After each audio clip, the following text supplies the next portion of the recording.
Welcome to Retrofutureactive Pin Combo, where we combine pinball and whatever you want. This week we're mixing up Diner, a beautiful game made by designer Mark Ritchie, and the lovely, wonderful Jaeden James of Jaeden James and the Hunger. I first met Jaeden when she was working our local favorite hot dog stand, the Walking Dog in downtown Minneapolis. She hit me up with her CD, and it blew me away. So we're going to be doing some other projects together, but I saw her last week, this past Friday, at the Gamut Gallery down in Minneapolis. I walked in, didn't know she was going to be playing. Thought they were playing her CD, and I was like, "Oh, these people have a good taste in music." And then I walk out back, oh, it's actually the band. So I'm really excited to have her on here today. You can support us on our Patreon page. There's a link everywhere. But here we go with Jaeden James.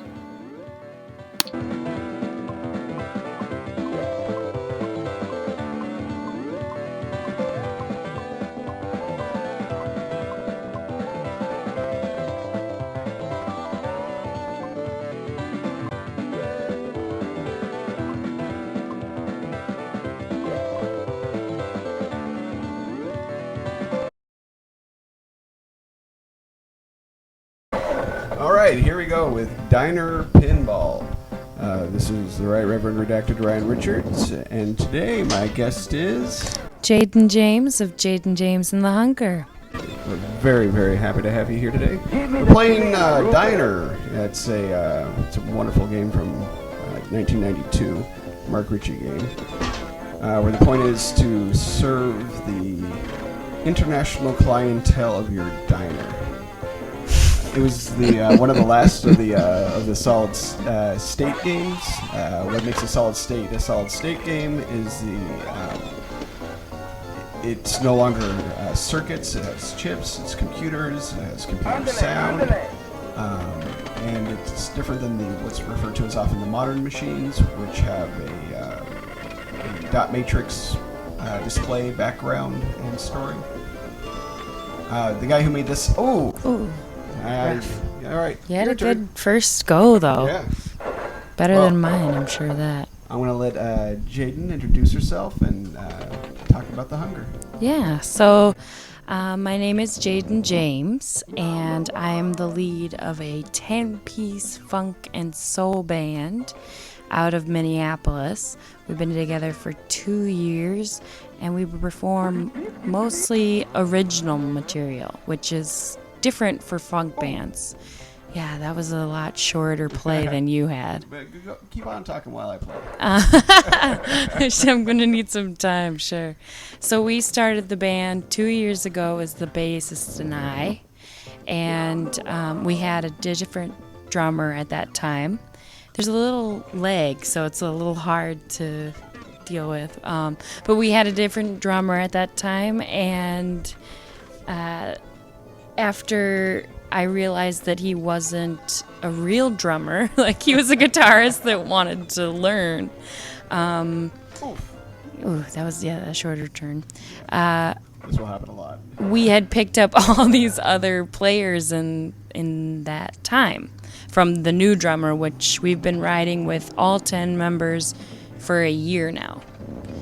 So, yeah. 10 members. So that must be a lot to try to balance. Yeah, I mean, people ask me a lot, how do you make the time for all 10 people to be there and learn all the material? And we have 2 rehearsals a week. One is a sectional and one is a full.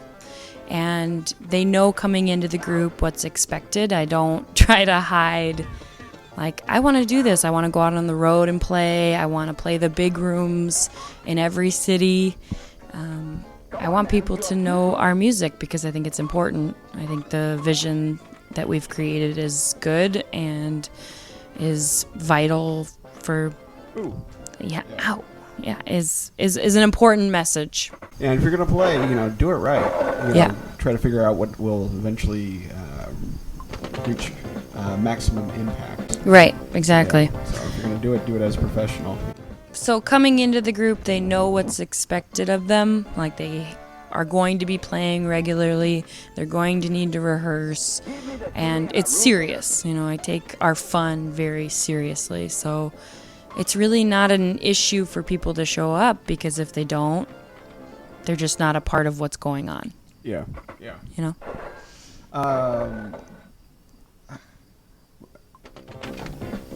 You also manage the band? I do. Mm-hmm. So, just briefly, what does that entail? So managing the band is keeping the morale of the band up, right? Absolutely. I'm dealing with 10 different personalities. It's booking the shows.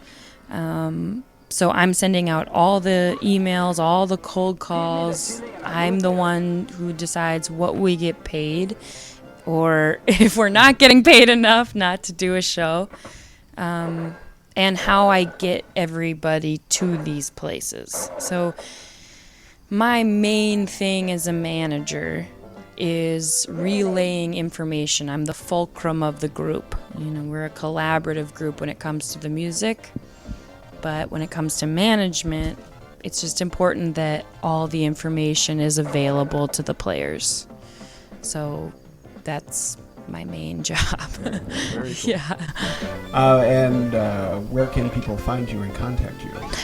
You can find us at jjandthehunger.com, and that will lead you to our Bandcamp, where you can download our album, and you can see our show schedule, where you can buy a physical. I just highly suggest you see us live. I concur. It's a really fun time.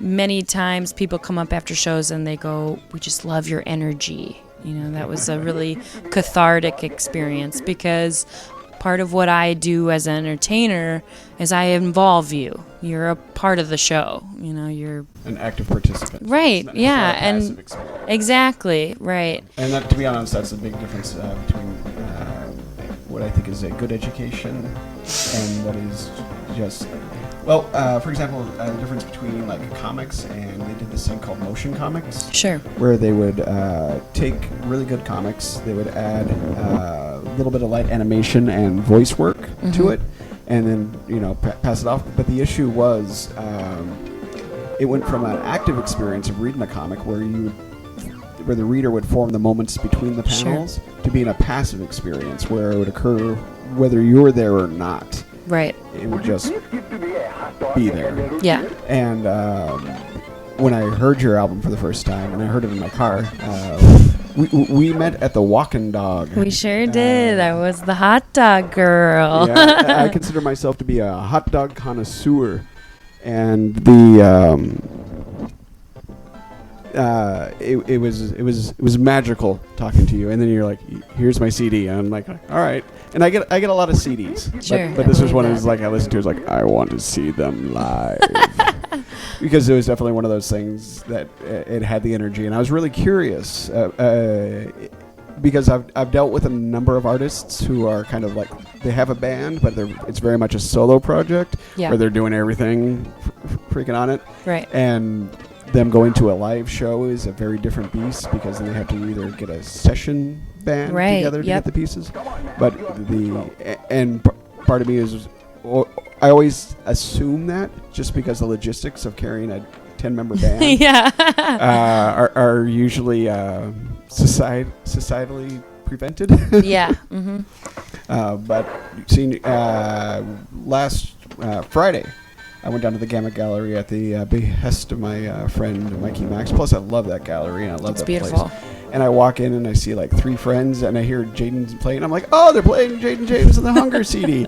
And then I walk in, "No, it's Jaeden James and the Hunger live on stage."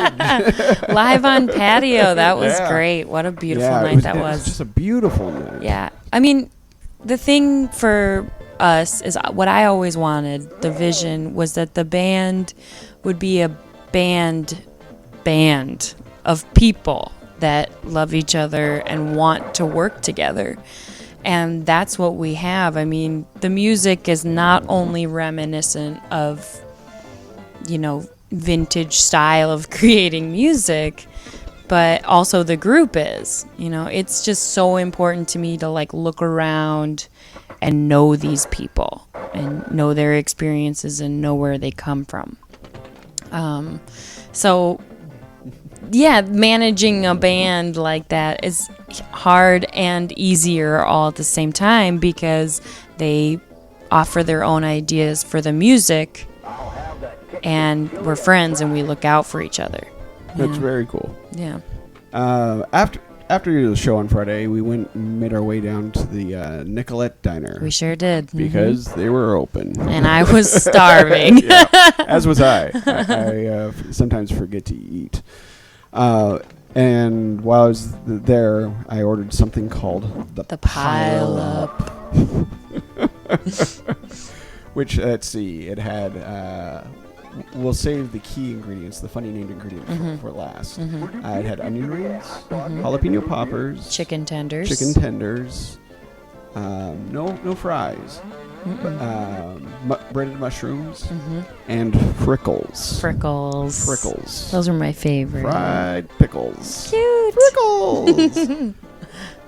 And that's where I pitched the idea of doing the Sineaters show with you. Yeah. So that'll be another production coming up. And what is that? Well, what is Sineaters? Basically, we go to restaurants and we try their decadent foods and see if we can come up with something even worse.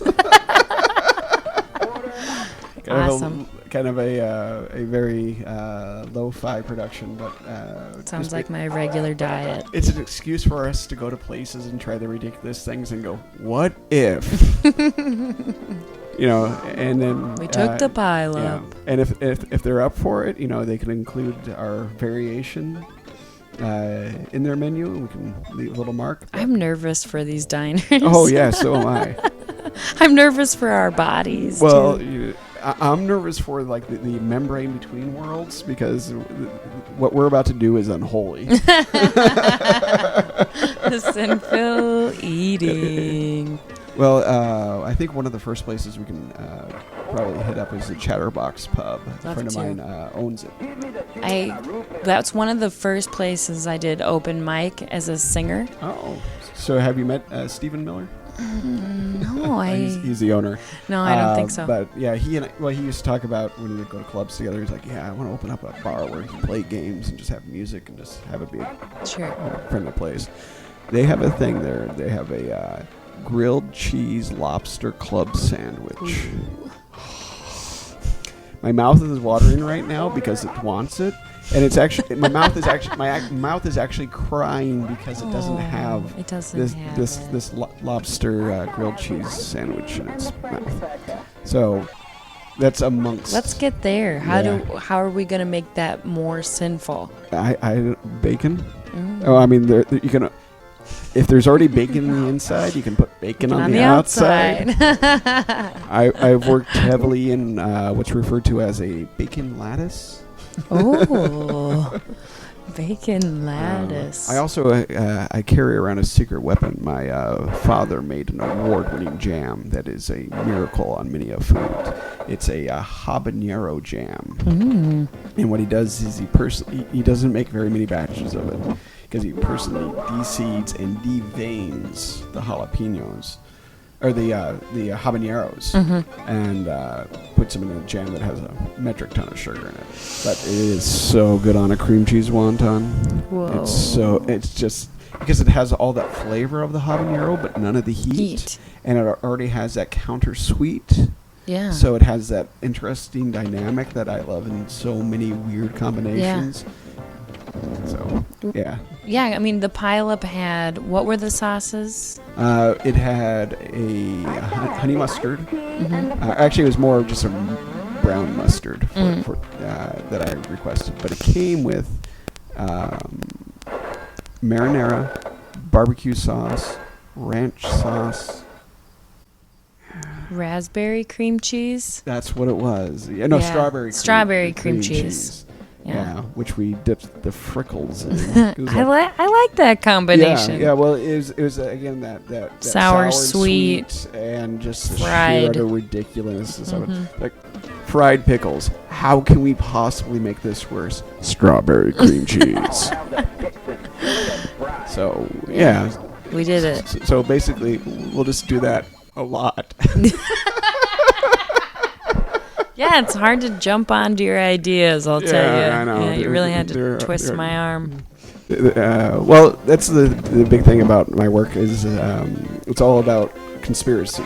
It's I strongly believe in the third mind. When two people collaborate, the third mind is formed. And the nice thing about that third mind is that, one, it can do things that the individuals can't.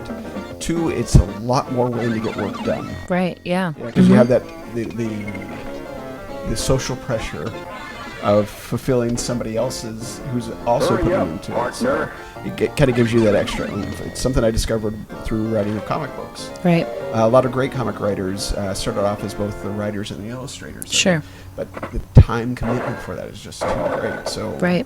I chose to concentrate on my writing.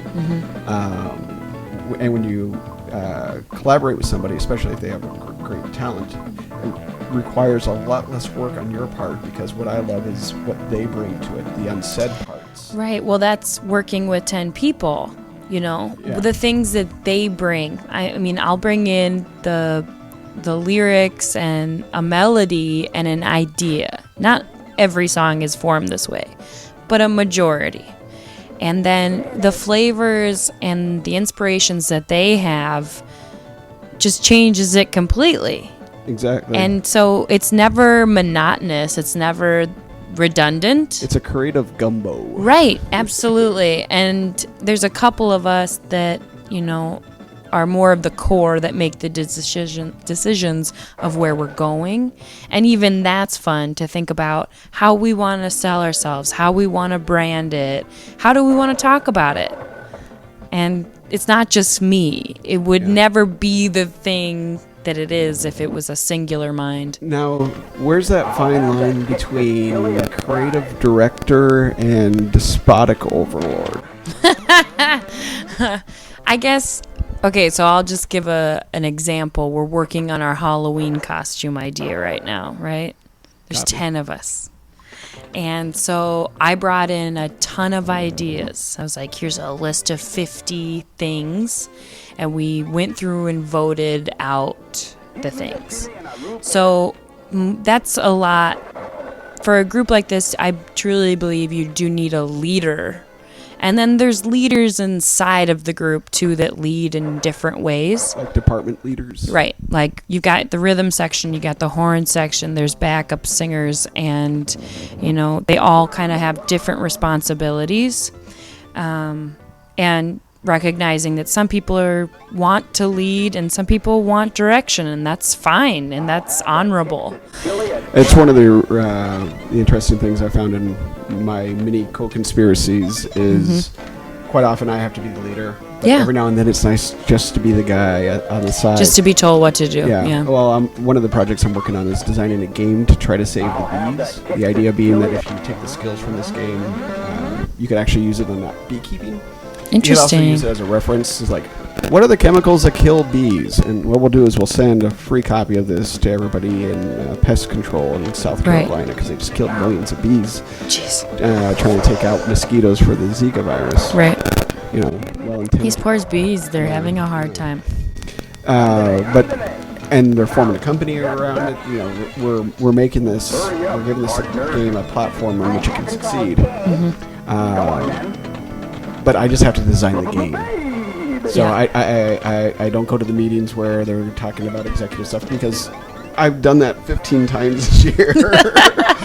And I have very strong opinions about it, but I'm letting them do what they have to do, because that's their role. My role in this conspiracy is as the game designer.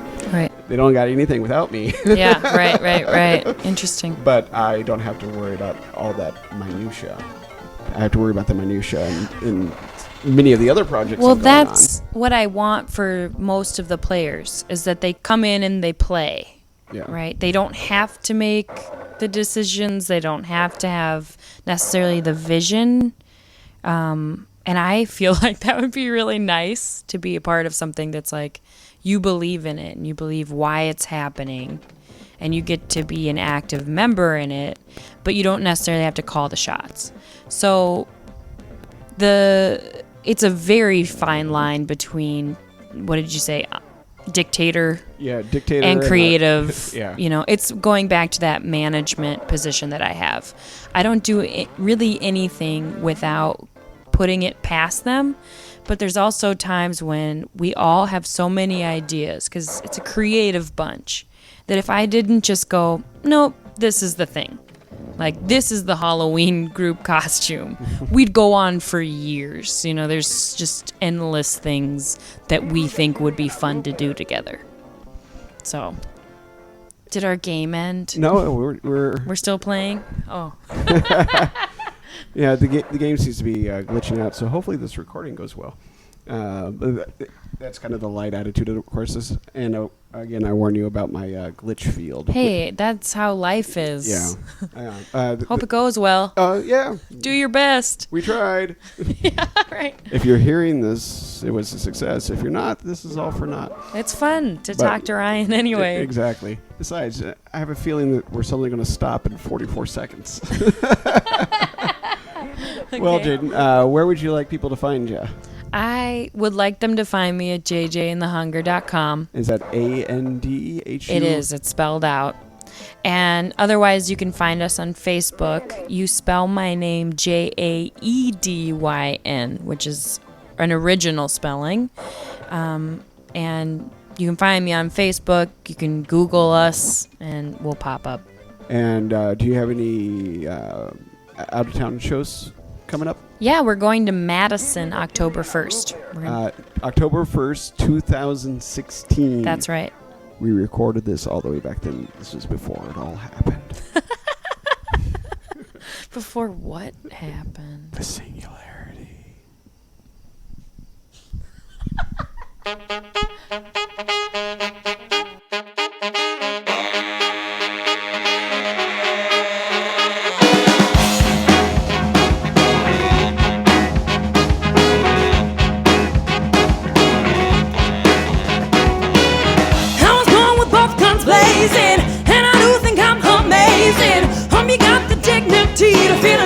About yourself, I don't care what your preacher says. I got my own vicious ways.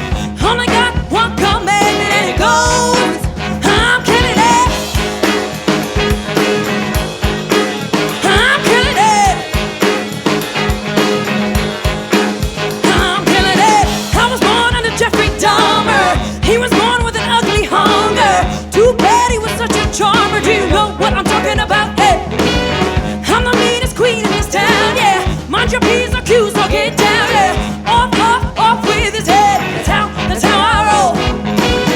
My mama never knew how to handle me anyhow. My daddy got up and ran away.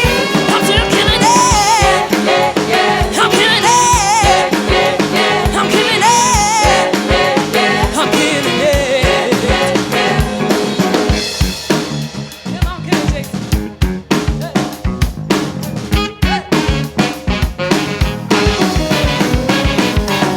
We all know bad things happen. Turns out just bet you napping. Work hard, play hard, and be yourself. I've stolen, I've been abused, evicted, and left confused. How much you know it? You know it? You know it? Whatever I gotta show it, I got back up and all of it. I'm marching, marching. 'Cause I'm killing it. I'm killing it. I'm killing it. I'm killing it.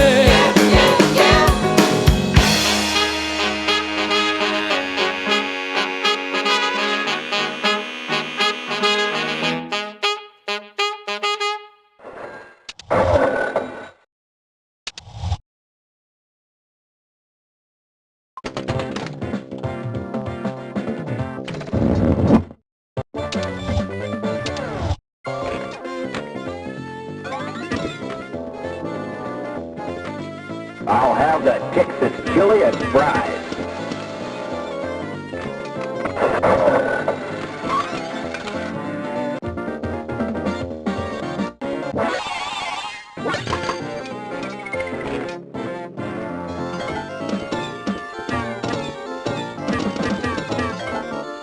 Hurry up, partner.